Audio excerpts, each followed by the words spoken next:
श्रावस्ती से खबर, जहां पर एक अवैध मदरसे का मामला सामने आया। इकोना नगर पंचायत में चल रहे मदरसे जामिया नूरिया फातिमा लिबनात को 3 मई को सील किया गया था, लेकिन उसके बेसमेंट को प्रशासन की ओर से छोड़ दिया गया था। अब एसओजी और प्रशासन की संयुक्त कार्रवाई में मदरसे की बेसमेंट से अहम दस्तावेज मिले हैं। 300 से ज्यादा छात्राओं को यहां तालीम देने की जानकारी मिली है, लेकिन चौंकाने वाली बात यह है कि ना तो कोई रिकॉर्ड मौके से बरामद हुआ और ना ही ये छात्राएं मदरसे में मौजूद थीं। सूत्रों का दावा है कि मदरसे का संबंध बलरामपुर के छांगुर बाबा से हो सकता है। फिलहाल मामले की जांच तेज कर दी गई है। प्रारंभिक जांच शुरू की गई है, जिसके अंतर्गत जो प्रबंधक हैं उनसे पूछताछ की गई है और इसके अतिरिक्त जो है इसके जो बैंक खाते हैं उनका विवरण ले लिया गया है, उनकी भी जांच की जा रही है। इसके साथ ही पूर्व में जो छात्र छात्राएं यहाँ पे अध्ययनरत थे उनकी भी डिटेल जो है ले ली गई है। इसके साथ ही इस दृष्टिकोण से भी सूचनाएं जुटाई जा रही हैं।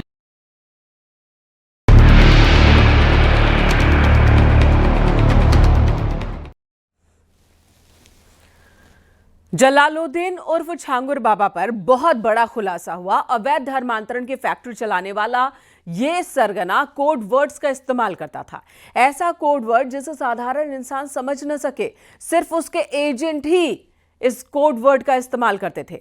नेपाल से लेकर देश के अलग अलग हिस्सों में फैले एजेंट्स छांगुर से इन्हीं कोड वर्ड्स में बात करते थे।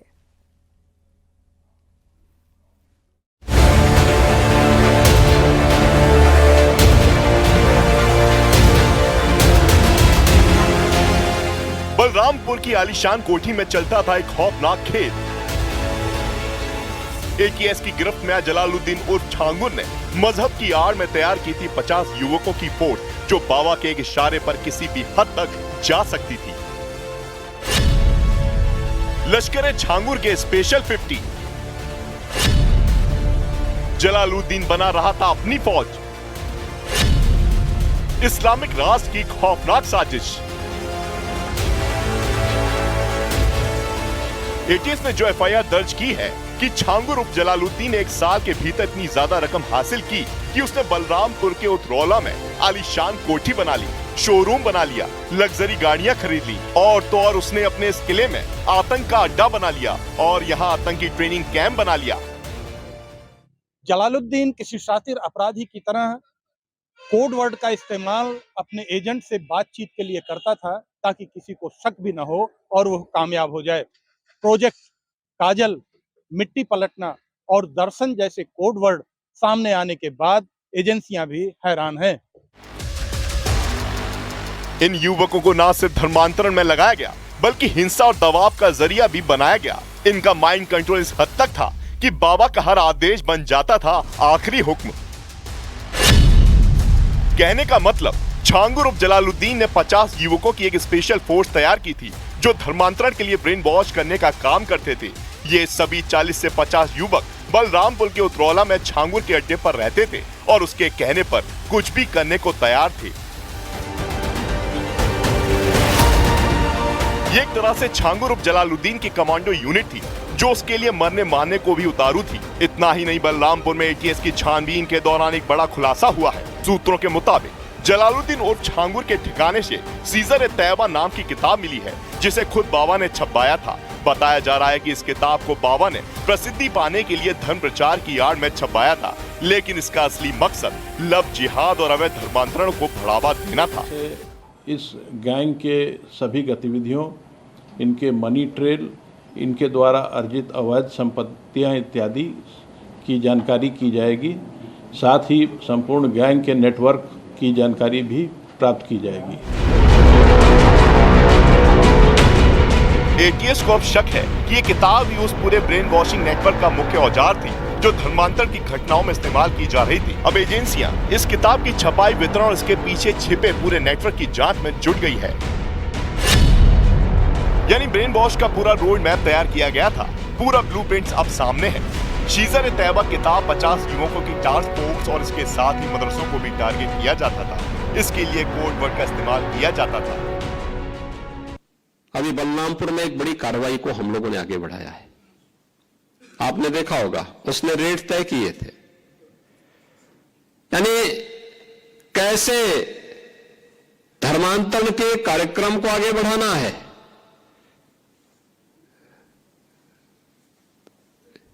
हिंदुओं में, ब्राह्मण में, क्षत्रिय में, सिखों में,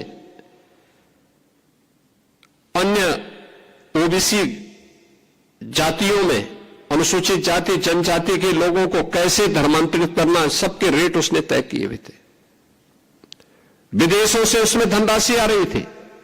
आप सोचिए 100 करोड़ से अधिक का ट्रांजैक्शन अब तक उसके 40 खातों में प्राप्त हुआ है।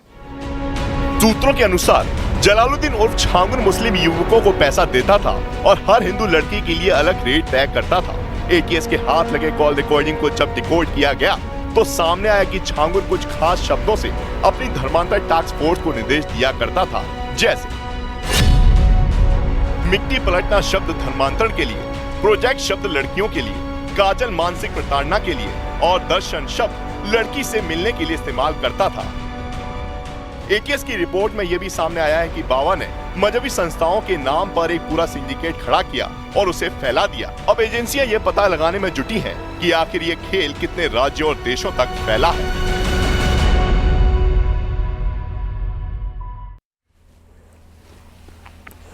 लखनऊ में गुरु तेग बहादुर जी के शहीदी पर्व में पहुंचे सीएम योगी ने बलरामपुर की घटना का जिक्र किया। मुख्यमंत्री योगी आदित्यनाथ ने बताया कि अवैध धर्मांतरण में बलरामपुर में बड़ी कार्रवाई को अंजाम दिया गया। अवैध धर्मांतरण के लिए बाकायदा रेट भी तय किए गए थे।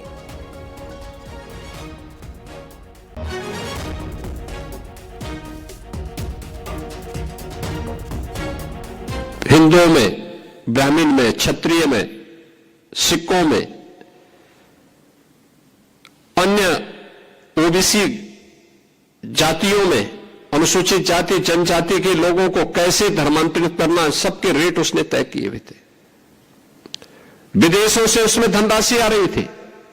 आप सोचिए 100 करोड़ से अधिक का ट्रांजैक्शन अब तक उसके 40 खातों में प्राप्त हुआ है और लगातार उस अभियान को आगे बढ़ाने का कार्य कर रहा था।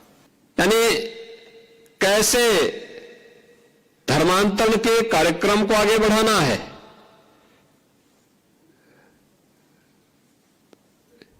हिंदुओं में, ब्राह्मण में, क्षत्रिय में, सिखों में, अन्य ओबीसी जातियों में, अनुसूचित जाति जनजाति के लोगों को कैसे धर्मांतरित करना, सबके रेट उसने तय किए हुए थे। विदेशों से उसमें धनराशि आ रही थी। आप सोचिए 100 करोड़ से अधिक का ट्रांजैक्शन अब तक उसके 40 खातों में प्राप्त हुआ है और लगातार उस अभियान को आगे बढ़ाने का कार्य कर रहा था। एक लोग किस रूप में देश का स्वरूप बिगाड़ने का काम कर रहे हैं। खबर लखनऊ से, जहां पर रेप, धर्मांतरण और जबरन निकाह का आरोप लगा है। हसनगंज थाने में आरोपियों के खिलाफ केस दर्ज हुआ है। नाजिल आदिल कादिर और उनके पिता पर केस दर्ज हुआ है। 2018 में नाजिल पर दुष्कर्म का आरोप है। अश्लील वीडियो बनाकर ब्लैकमेल करने का भी आरोप है। शादी की बात कर धर्म परिवर्तन का दबाव बनाया इसने और 2020 में धर्मांतरण और जबरन निकाह कराने का आरोप है। ऋषभ मणि हमारे सहयोगी इस वक्त फोन लाइन पर जुड़ गए हैं। ऋषभ, ये आरोप दर्ज किसने करवाया, शिकायत किसने करवाई है?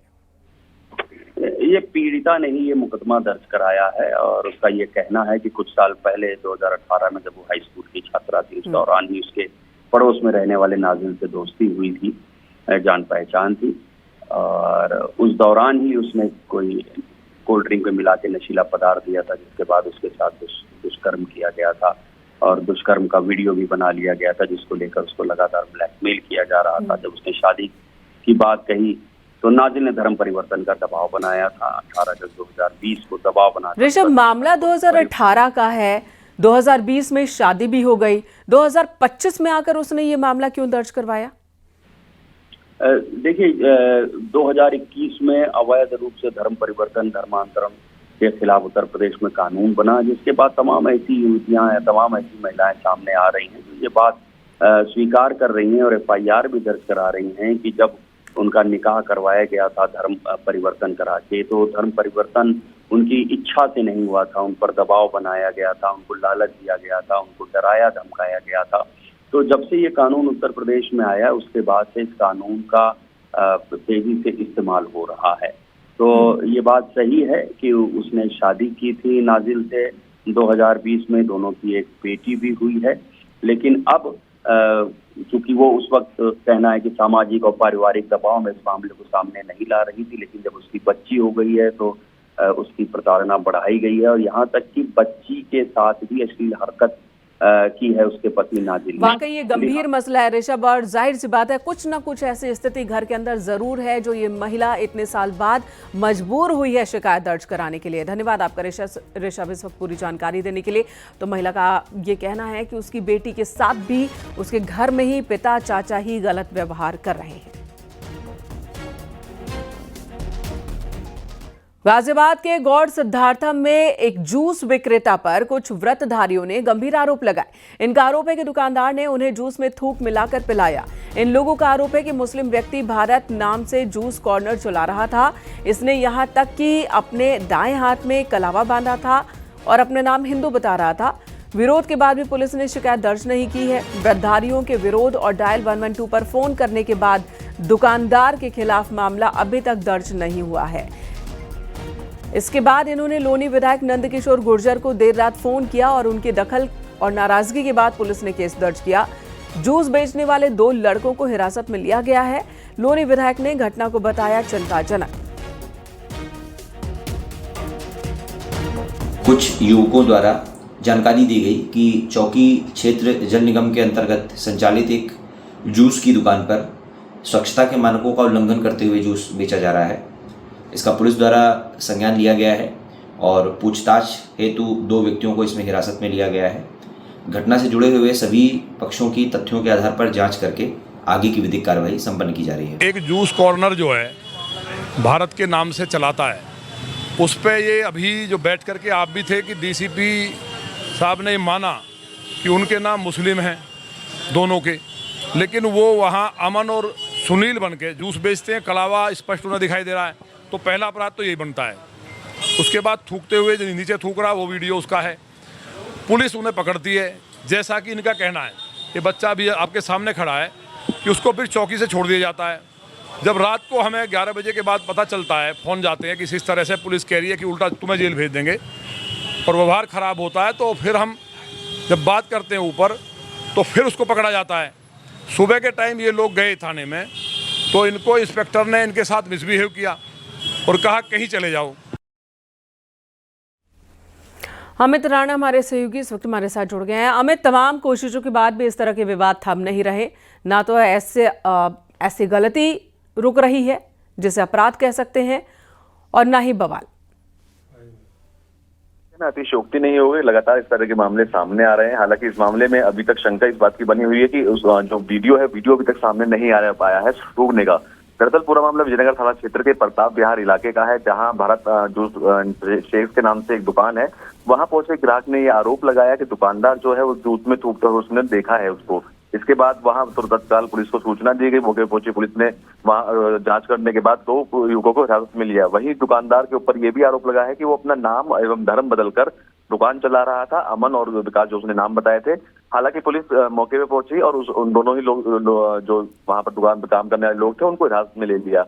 मामले ने तब तूल पकड़ा जब गाजियाबाद के लोनी विधानसभा से भाजपा विधायक नंदकिशोर गुर्जर मौके पर पहुंचे और उन्होंने इस बात का आरोप लगाया कि पुलिस ने कोई उचित कार्रवाई नहीं की है। उन्होंने साथ ही इस बात की मांग भी रख दी कि जो दुकानदार है उसके ऊपर NSA लगाने की मांग की है, साथ ही जो थाना प्रभारी है उसको बर्खास्तगी की मांग की है और जो आरोपी युवक है उन दोनों के खिलाफ भी सख्त कार्रवाई की मांग नंदकिशोर गुर्जर द्वारा की जा रही है। ठीक है अमित, धन्यवाद इस वक्त पूरी जानकारी देने के लिए। लेकिन पुलिस की कार्यशैली पर भी सवाल है कि जब मामला पहले ही सामने आ गया था तो पुलिस ने उचित कार्रवाई क्यों नहीं की।